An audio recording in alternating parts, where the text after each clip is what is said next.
舗営業部の中本さゆきです。よろしくお願いします。お願いします。前回ルームツアーありがとうございました。ありがとうございました。今回は中本さんがこのお宅で特にお気に入りのものだったりとか、思い入れがあるものを3点ほどご紹介いただければなと思うんですけども、はい、大丈夫ですかね。はい、大丈夫です。じゃあ今日はよろしくお願いします。お願いします。早速1点目ご紹介します。ルームツアーでもご紹介しましたが、ナタドラの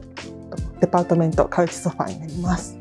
もともとここに引っ越してくるのアパート暮らしだったんですが、アパートは狭くてソファーが置けるような間取りではなかったので、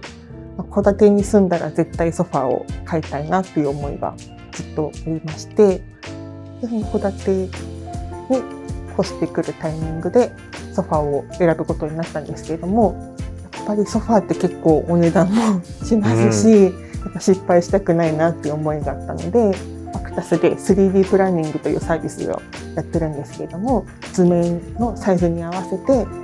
これぐらいのソファーが置けるよとか、置いたらこんな感じになるよっていうのがこう目に見えるサービスがあるんですけれども、こちらを同期というか友人のものにやってもらって、でこのソファーを決めてきた感じなので、すごくその同期との思い出もありますし、今となってはもう我が家には欠かせない存在になってます。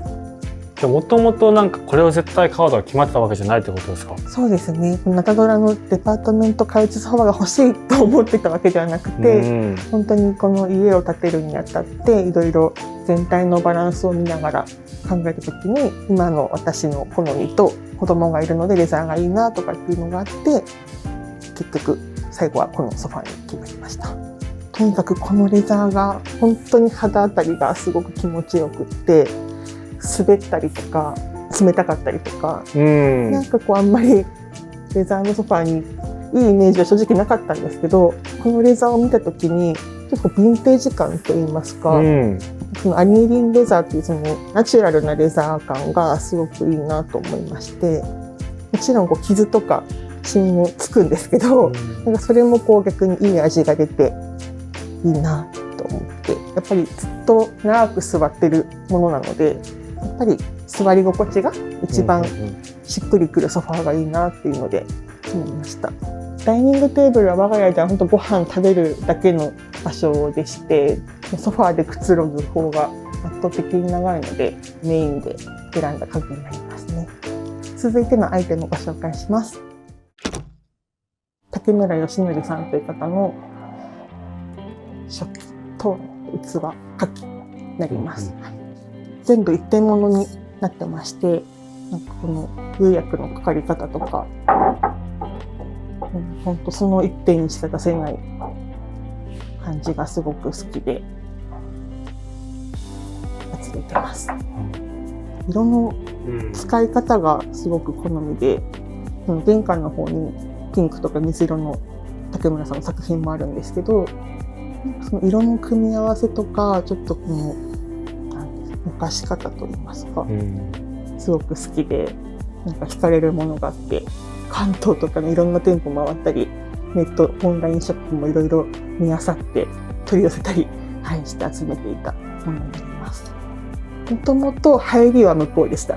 そうなんですね。結構ピンクとか水色とか結構カラフルなその色の使い方に惹かれて、あんまりないんじゃないかなって思うんで、ピンクとか水色の食器って。私はあちらから入って、だんだんこういうテイストもあるんだっていうので、ちょっとこうゴールドとか飛びの、感じに惹かれてきました。形もすごくなんか可愛いですよね。そうですね。一個一個やっぱり全然違うので、これとかこれだと形は同じなんですけど、全然こう雰囲気が違うので面白いなと思います。もともと集めてたきっかけが、私が結構独身時代カフェ巡りが好きで、結構家でもうちカフェっていうんですか、家でケーキ買ってきてこれお皿に持って自分の部屋でちょっとカフェ気分を味わうみたいなのをよくやっていたので、最初は使うのもったいないというか飾ってたかったんですけど、